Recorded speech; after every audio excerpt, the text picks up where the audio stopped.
අයිබෝන් අල්සික දෙනාම ඉතාදරෙන් පිළිගන්නවා අද සුදර්ශනී සොයින් එකට මේ YouTube channel එකට. ඉතින් අද මම ඔයාලට මැහුන් ලෙසන් එකක් අරගෙන නෙවෙයි ආවේ. ඉතින් මගේ අවුරුදු 100ක් පැරණි මගේ වටිනාම වස්තුව කිව්වොත් කියන්න පුළුවන්.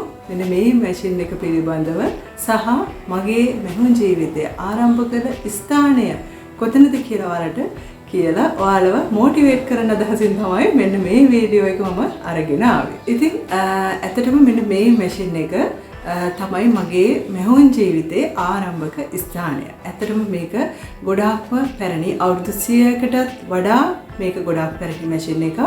ඉතින් මම මැහුන් ශාස්ත්‍රයෙන් නියලුනේ මෙන්න මේ මැෂින් එකේ ඇඳුම් මහමි. ඉතින් මේ මැෂින් එක මගේ ගමේ තමයි ඇත්තටම දැනට තියෙන්නේ. ඉතින් මගේ අම්මා දැනටමත් මේ මැෂින් එකෙන් ඇඳුම් මහනවා. ඇයට දැන් 74ක වයසක් තියෙන්නේ. ඉතින් ඇත්තටම තවමත් අම්මට හොඳින් මහනවා. අම්මට මේ ඇත්තටම හැකියාව බොහෝමයි. ඉතින් ඒ හැකියාව තමයි අපටත් ඇවිල්ලා තියෙන්නේ. ඉතින් මෙන්න මේ මැෂින් එක අපේ අම්මට අම්මගේ අම්මගෙන් ලැබුණු දායාදයක්. ඉතින් ඒක අම්මා බොහෝම සුරක්ෂිතව බොහෝ කාලයක් ඒකේ ප්‍රයෝජන ගත්තා. ඉතින් ඊට පස්සේ මම මගේ උසස් පෙළ කාලය ඉඳන්ම ඒක එහෙම නැත්නම් O level කරලා විභාග ඉවර වුණාට පස්සේ කාල සීමාව ඊට පස්සේ උසස් පෙළ කරලා ඉවර වෙද්දී උසස් පෙළ කරන කාලය තුලත් මම බොහෝ ඇඳුම් මැහුවා. ඉතින් මගේ යහළුවන්ට, මගේ නෑදෑයන්ට, ඒ වගේ මගේ අසල්වාසීන්ට මම ඇඳුම් මසමින් මුදල් ඉපයුවා. ඇත්තටම කිව්වොත් මම මගේ පුඩා කාලේ සිටම මම මුදල් උපයවපු කෙනෙක්. ඉතින් මේ ඇත්තටම මගේ පවුලේ ඉතින් අපි 4 දෙනෙක් හිටියා මගේ අම්මට. අපි දරුවෝ 4 දෙනෙක්. දෙමම් පවුලේ 3 වෙනිය. ඉතින් මගේ පවුලේ වැඩිමල් කෙනා ඔයාලා බොහෝ දෙනෙක් හඳුනන බොහෝ ජනප්‍රිය කෙනෙක්. ඉතින් ඔහුත් මේ වගේ YouTube ශාස්ත්‍රයේ ඉන්න කෙනෙක්. ඉතින් මම යම් දිනක ඔහුවත් කවුද කියලා ඔයාලට හඳුන්වන්න දන්න පිරිසකුත් බොහෝ ඉන්නවා කියලා මම දන්නවා. ඉතින් මෙන්න මේ මැෂින් එක ඇත්තටම කිව්වොත් මම මේ ළඟදී මගේ ගෙදර ගියා. ඒ අවස්ථාවේ තමයි මට මේකේ පොඩි වීඩියෝ එකක් කරන්න හිතුනේ.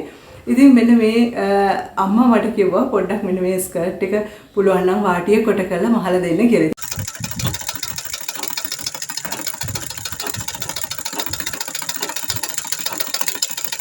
ඉතින් අම්මට කොච්චර ඇඳුම් මහන්න හැකියාව තිබුණා මගේ අතින් ඇඳුමක් මහගෙන අඳින්න තියෙනවා නම් ගොඩාක් සතුටුයි.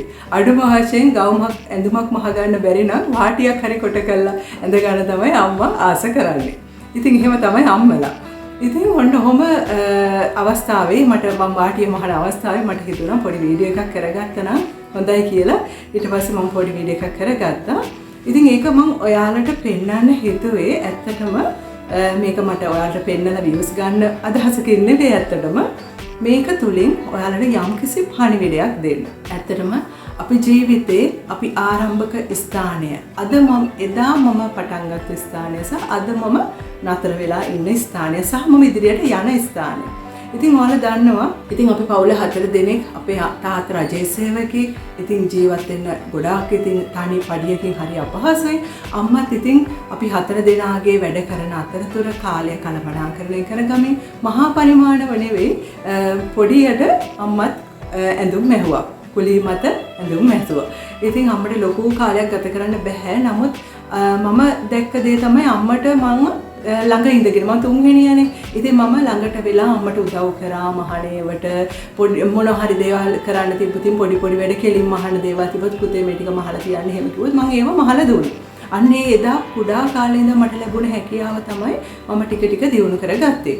ඉතින් මම O level කාලේ වෙනකොට මට ඇත්තටම යුනිෆෝම්ස් මහන්න පුළුවන්. ළමයින්ට princess line gown, එතකොට A line gown. ඒ දවස්වල බොහෝ ජනප්‍රියයි. මගේ උසස් පෙළ කාලේදී Titanic gown කියන්නේ අන්න ඒ gown. ඉතින් මගේ අවුරුදු කාල සීමාව වෙනකොට ඇත්තටම ගොඩාක් ඇඳුම් වෙනවා මට මහන්න. මට තනියෙන් කරගන්නත් බැහැ. එතකොට මම කරන්නේ මම මේ උසස් පෙළ අවසන් වෙච්ච කාලේ ඉඳන්ම මම විවිධ පාඨමාලා හදාරමින් මම ගිණුම් අංශයෙන් තමයි මගේ රැකියාව මම කරේ. ඉතින් මම කවදාකවත් හිතුවේ නැහැ මගේ වෘත්තිය මෙන්න මේ මැහුම් ශාස්ත්‍රයේ ඉදිරියට එනවා කියලා. ඉතින් මට account ශාස්ත්‍රයට තමයි මම ගොඩාක් මාස. ඉතින් මම මේ ශාස්ත්‍රයේ අවුරුදු කාලයක් මේ රැකියාව කරා. ඊට පස්සේ මගේ ලොකු පුතා ලැබුණට පස්සේ තමයි මට රැකියාවෙන් අයින් වෙන්න සිද්ධ වුණේ. ඉතින් ඒ දරුවගේ වැඩත් එක්ක හස්බන්ඩ් කැමති වුණේ නැහැ. රැකියාවට යන්න. ඉතින් එයා කිව්වා මට ගෙදර ඉන්න කියලා. ඉතින් එහෙම ඉන්නකොට ඉතින් පොඩි ප්‍රශ්නත් ආර්ථික ප්‍රශ්න එනවනේ නේද? ඕන කෙනෙකුට තනිපඩියෙන් ජීවත් වෙන්න අපහසුනේ. ඉතින් මට හිතුණා මෙච්චර හැකියාවක් තියාගෙන ඇයි මම නිකන් කාලය ගත කරන්නේ? මමත් මොන හරි කරන්න ඕන කියලා. ඉතින් එදා ආරම්භ කරපු ගමන තමයි අද මේ මෙතනින් නතර වෙලා තියෙන්නේ. ඉතින් ඒ දිනවල ඇත්තට මම අර උසස් පෙළ කරන කාල සීමාව තුළ ඇත්තටම මේක පාගන මැෂින් එක. ඉතින් හරිම අපහසුයි. ලොකු කාලයක් යනවා. නමුත් මගේ කකුල් දෙකට තියෙන ශක්තියට මම උපරිම පාගමින් මම මේකේ උපරිම වැඩ ප්‍රමාණයක් දවස තුල කරගත්තා. එතකොට මට ඒ දවස්වල මේකට මෝටර එකක් දාගන්න ඕන මේ මැෂින් එකට කියලා මට හිතුනේ නැහැ. ඉතින් මොකද අපේ අම්මටත් ඒකට කැමැත්තක් නැහැ. මොකද අම්මා කියන පුතේ මට ඔක මහ ගන්න පුළුවන් වෙයිද දන්නේ නැහැ. ඒ නිසා මෝටර එකක් දාන්න එපා එහෙම කියලා. ඉතින් අම්මා ඒ විදිහට තමයි මේ වුනේ.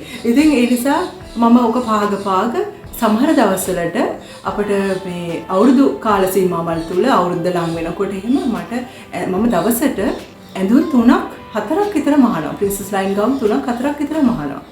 ඉතින් එච්චර මේ මම හරි කාර්යක්ෂම ඒ වැඩ ටික කරා. ඉතින් එතකොට මේක ඔලොක් කරන්න පුළුවන් කමක් තිබුණේ නැහැනේ. ඉතින් ඇතුලේ කෙන්දි යන නූල් වලදී නූල යනවා. ඉතින් මම ඒ වෙලාවේදී මම හිතුවා මම කොහොමද මේකට මට අපිට ඒ කාලේ හැකියාවක් නැහැ, මුදලක් නැහැ මට ඔලොක් මැෂින් එකක් ගන්න. ඉතින් අඩුම වශයෙන් මට සික්සෙක් මැෂින් එකක්වත් ගන්න වත් කමක් තිබුණේ නැහැ අපේ ඒ අවධියේදී. ඉතින් මම ඒ මැෂින් එක තුලින් මම උපරිම දෙයක් කරගත්තා. මම මොකද කරන්නේ පුට් එක පිටිපස්සට උස්සමින් පස්ස මේක කරමින් සික්සැක් ආකාරයට මගේ මේ මැෂින් එකේ මම හැම සීන් එකක්ම මැහුවා. එතකොට මට ගැටලුවක් වුණේ නැහැ. ලස්සනට අරකේ නූල් යන්නෙත් නැහැ. මේ හරියම පිළිවෙලට ඇතුළ මම නීට් කරා ලස්සනට මේ සීම් එක කපලා කෙඳි යන්නේ නැති විදිහට.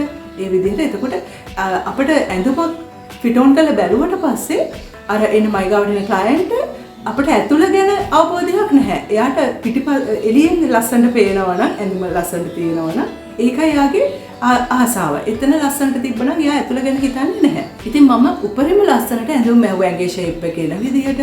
ඉතින් ඒ මගේ හැකියාවේ මම මේ දේවල් කරා. ඉතින් ඊට පස්සේ ওই විදිහට තමයි මම ඇඳුම් මැහුවේ මගේ කුඩා කාලේදී. ඊට පස්සේ මම ඇඳුම් මසමින් ටික මට කරගන්න බැරි තරම් වැඩක් වෙනවනේ. නමුත් ඉතින් මගේ මැහුම් ශාස්ත්‍රයෙන් මම ඉදිරියට යන්න ආසාව තිබුණ නැති නිසා ඒක ටික කාලයකට නතර වුණා. ඉතින් ඊට පස්සේ තමයි මගේ රැකියාවෙන් අයින් වුණාට පස්සේ මැහුම් ශාස්ත්‍රයට ආවේ. ඒ වෙනකොට පවා මට ජොකී මැෂින් එකක් ගන්න පුළුවන් වත්කමක් තිබුණේ නැහැ. මම මොකද කරන්නේ මට එතකොට ඒ වෙනකොට සික්සෙක් මැෂින් තිබුණා, දෙකක් තිබුණා. ඉතින් මට තනියම මම ඒක ආරම්භ කරාට පස්සේ මට ලොකු වැඩ ප්‍රමාණයක් එන්න ගත්තා. මට මේ වැඩි තනියම කරගන්න බැරි මට්ටමක් ආවා. එතකොට මගේ කාර්යක්ෂමයේ මට අවශ්‍යතාවය තිබුණා කාලකලමනාකරණය කරන්න වුණා. අන්න ඒ අවස්ථාවේදී ඔන්න මගේ හස්බන්ඩ් තමයි මට ජොකී මැෂින් එකක් අරන් දුන්නේ. ඉතින් එහෙම පටන්ගෙන ඊට පස්සේ මගේ සේවකයෝ 3 දෙනෙක් එක්ක මම මැහුම් ශාස්ත්‍රයේ නියැලුණා. ඒ විදියට මම ටිකෙන් ටික මැෂින් වැඩ කරගත්තා. ජොකී මැෂින් 1-2 කරගත්තා. ඒ වගේ මගේ සික්සක් මැෂින්. එතකොට මට ගොඩක් මැෂින් තිබුණා. ඊළඟට මම මුලින්ම ආරම්භ කරද්දි මට තිබුණේ නැහැ 5 thread මැෂින් එක. එතකොට 5 thread මැෂින් එකක් තිබුණේ මට තිබුණේ නූල් 3 බේබි ඔලොක් එකක්. එතකොට ඒ මැෂින් එකෙන් මම දිගු කාලයක් බ්‍රයිඩල් ඇඳුම් මම දිගු කාලයක් කළා. ඉතින් ඇත්තටම ඔයාලා දන්නවා ගොඩාක් තික් එක වැඩි මෙටීරියල්ස් වලදී අපිට නූල් 3 ඔලොක් මැෂින් එකෙන් කරගන්න ටිකක් අපහසුයි. ඒක ගොඩක් නීට් වෙන්නේ නැහැ. අන්න ඒ වගේ අවස්ථාවල පවා මම බොහොම අමාරුවෙන් හරි මොන විදිහට හරි මගේ ඇඳුම මම කම්ප්ලීට් කරා. ඉතින් ඔතන ඇත්තටම තමන්ගේ හැකියාව තමයි ඔතන ගොඩාක්ම බලපාන්නේ. අපිට ඇතුලෙන් කරන ඇතුළ නීට් එක අනිවාර්යයෙන්ම අවශ්‍යයි.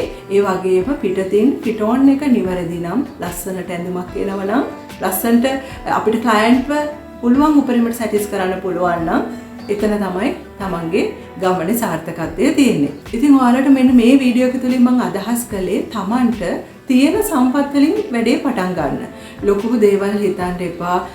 අපිට අර මැෂින් එක ජොකී මැෂින් එකක් නැහැ. 5 thread ඔලොක් එකක් නැහැ. එහෙම කියලා තමන් බලාගෙන හිටියොත් තමන්ට මේ වැඩේ කරගන්න බෑ. තමන්ට තියෙන normal පාගන මැෂිමක් නම් අන්න ඒකෙන් වැඩේ පටන් ගන්න.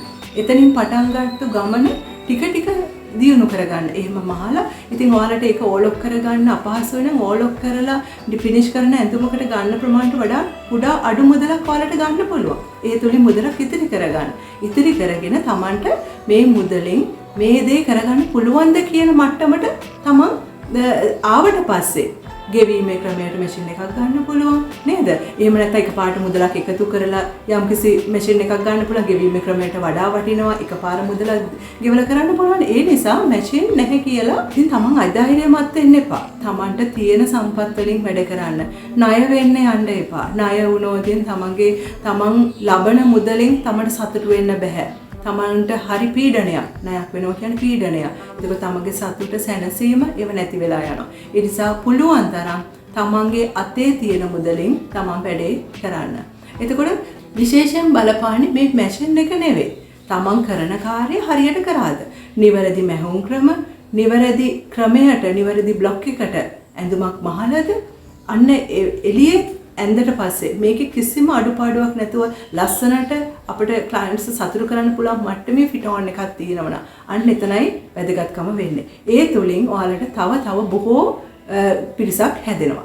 එහෙම පිරිස හැදෙන්න ඔයාලට පුළුවන් තමන්ගේ පාගන මැෂින් මැද තියෙන 6 normal මැෂින් එකකට යන්න පුළුවන්. ඒකෙන් මහන ගමන් ඔයාලට පුළුවන් ඊළඟට ජොකී මැෂින් එකකට යන්න. එහෙම පියවරෙන් පියවරට යන්න. ඉතින් එකපාරට ලොකු මැෂින්ස් වලට යන්න අවශ්‍ය නැහැ. තමන් පුළුවන් විදිහේ මේ විදිහට ඇඳුම් මහලා තමන් කීයක් හරි උපය ගන්න බලන්න. තමන්ගේ එදිනෙදා වියදමවත් අඩුම වශයෙන් කාන්තාවක් විදිහට තමන්ගේ එදිනෙදා වියදමවත් කවර් කරගන්න පුළුවන් මුදලක් උපය ගන්න පුළුවන් නම් ඒකනේ අපිට වටින්නේ. එහෙනම් ඒ නිසා තමන්ට මේ දේ නෑ අර මැෂින් එක නෑ මේ මැෂින් එක නෑ කියලා කනස්සලයටපත් වෙන්න එපා. තමන්ට තියෙන දේෙන් තමන් ප්‍රචාරය යවන්න මම මේ විදිහට ඇඳුම් මහන්නේ කියලා. ඉතින් ටික දියුණු කරගන්න. ඉතින් මගේ ආරම්භය මම ඔයාලට කියවනේ මම නිකම් පාගන මැෂින් තමයි මෙහෙව්වේ. ඉතින් එහෙම ආපු ගමන තමයි අද මේ වෙනත දුර ආවේ. ඉතින් ඒ නිසා තමන්ගේ හැකියාවයි ගොඩක් වැදගත් වෙන්නේ. නිවැරදි මැහුම් ක්‍රම, නිවැරදි ක්‍රමයට ඇඳුම මැසීම, ඒ වගේ තමන්ගේ හැකියාව අන්න ඒව ඔයාලා තුල තියෙනවා නම් ඔයාලට ලොකු ගමනක් යන්න පුළුවන්. ඉතින් අද වන විට ඔයාලා දන්නවා අද මම මේ නතර වෙලා ඉන්න ස්ථානය ගැන කිව්වොත් මම මැහුම් ශාස්ත්‍රයේ කොතනද ආරම්භ කරේ? මම normal සාමාන්‍ය මැෂිමක් අවුරුදු 100ක් පැරණි මගේ වටිනා මැෂිම. ඒ මැෂිමෙන් තමයි මම ඇඳුම් මැහුවේ. ඒක පාගමින් මසමින් තමයි අද මේ තරම් දුරක් ආවේ. ඉතින් අද ඇත්තටම මම මැහුම් උගන්වන ගුරුවරියක් බවට පත් වෙලා ඉන්නවා අද වන විට.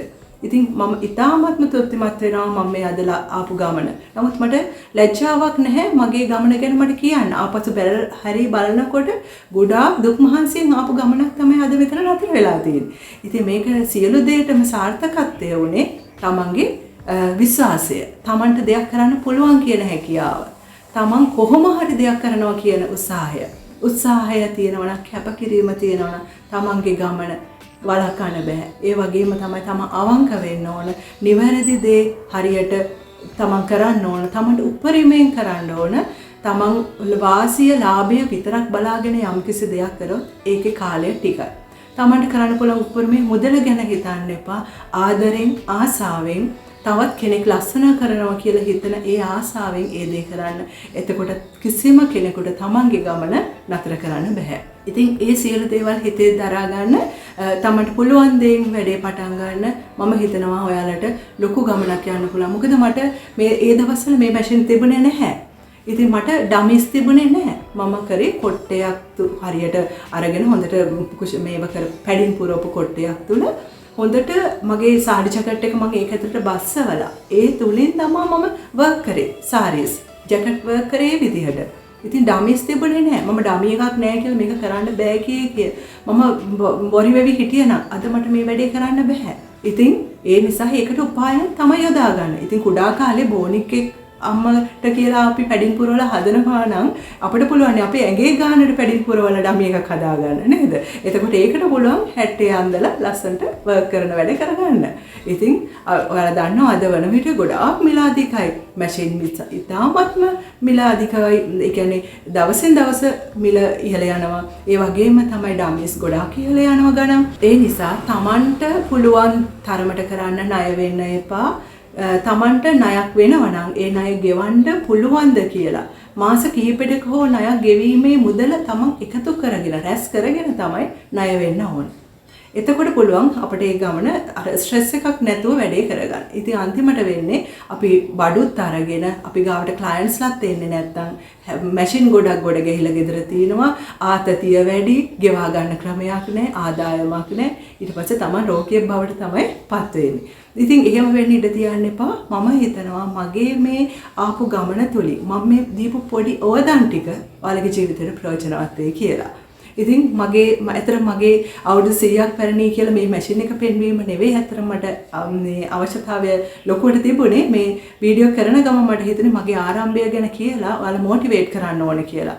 ඔයාලට මේ වචන ඔයාලගේ ජීවිතයට ලොකු අත්දැකීමක් වෙයි කියලා මම හිතනවා. ඉතින් මම හිතනවා අද මේ දැනුම මේ දීපු අවදාන් ටික ඔයාලගේ ජීවිතය යම්කිසි දවසක ලොකු ගමනක් යන්න පිටුවහලක් වෙයි කියලා.